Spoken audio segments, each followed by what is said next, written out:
States from coast to coast battling severe budget woes, but in Indiana, a possible bright spot, the state reporting that it is solvent and has done so without raising taxes. Joining us now, the former OMB director under President George W. Bush and the governor of Indiana, Mitch Daniels. Good morning, Governor. It's great to see you. Thank you. I'm trying to figure out how I can somehow think Indiana must have just innately been in a better position than where I live in New Jersey or California. That's probably not the case. It's possible to govern properly?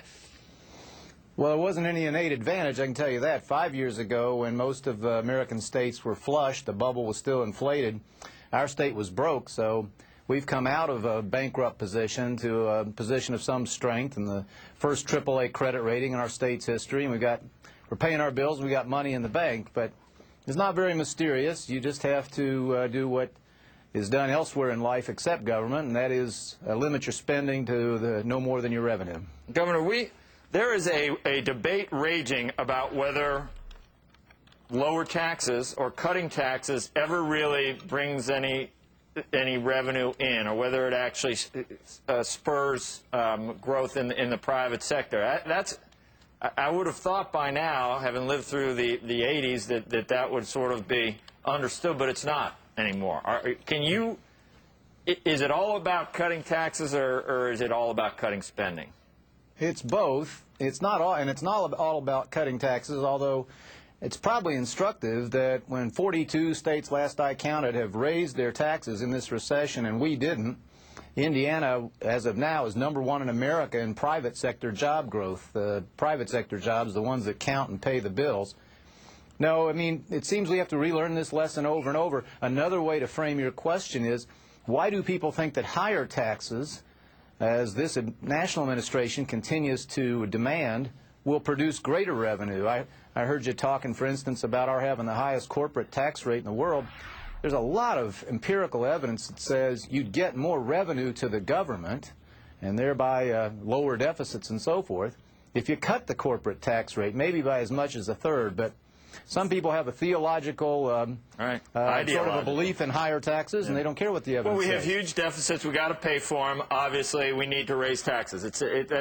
So many things are counterintuitive. To think that you could cut taxes and revenues would go up makes no sense. Right. Our policy in Indiana for 5 years has been to build the best sandbox in America. Again, it's not just lower taxes. We try to make regulation rigorous, but also very quick and very predictable. Okay. We build infrastructure. And Governor, how many people don't have school lunches? How many teachers had to be laid off? How many of these essential services that we hear about all the time have been compromised because you cut taxes? None. We measure everything out here. I can prove to you that service levels are better. We have the fewest state employees, by the way, since 1979.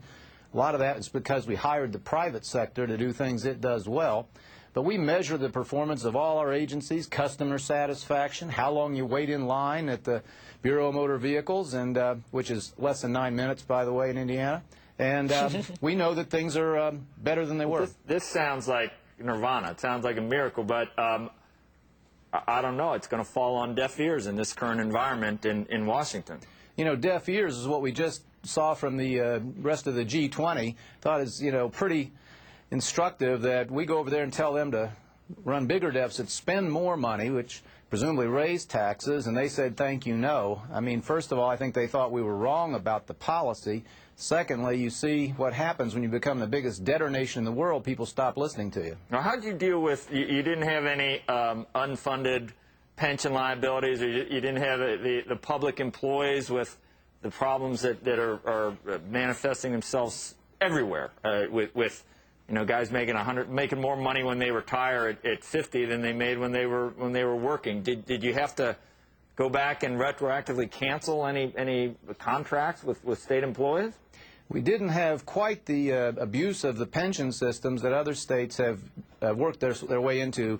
We did have a collective bargaining agreement that operated not by statute but just by a former governor's stroke of the pen, and I did end that. It had two results. One, we could begin reforming, changing the way we do business, the way we deliver services in the state, better service for less money. The other thing, incidentally, was it freed the employees to make up their own mind whether to pay the union dues, and 90% of them decided to keep the money. All right, Governor, we're going to have a jobs report on Friday that is very important, and it's probably not going to be, it's not going to allay our fears about going under 9% as a nation.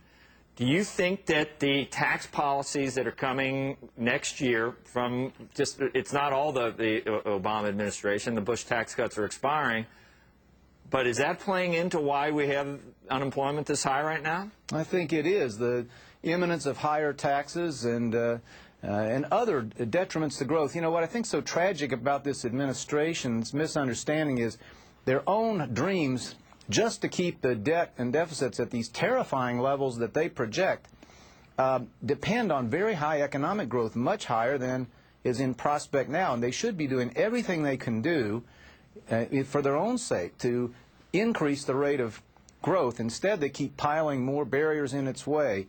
Higher taxes, cap and trade, card check, the health care bill.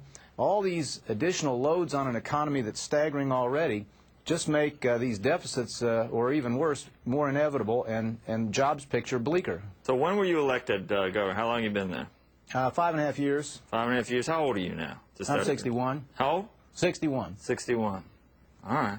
Just, we're looking for someone, you know, someday, somehow, in the Republican Party, and you know. Well, I'm hoping that, Governor, you've got more than 25 new governors going to get elected in November. Maybe we can send them out to Indianapolis for a little bit of a seminar, and maybe they can stop in New Jersey with Governor Christie on the way home, and that might get us all on a better track. Well, John, as you remember, one great beauty of the Federalist system is you can plagiarize from each other, and you know, we've made a lot of mistakes out here, but we've also learned from what governors of both parties have done elsewhere, and I do think, honestly, that the governance in most of the states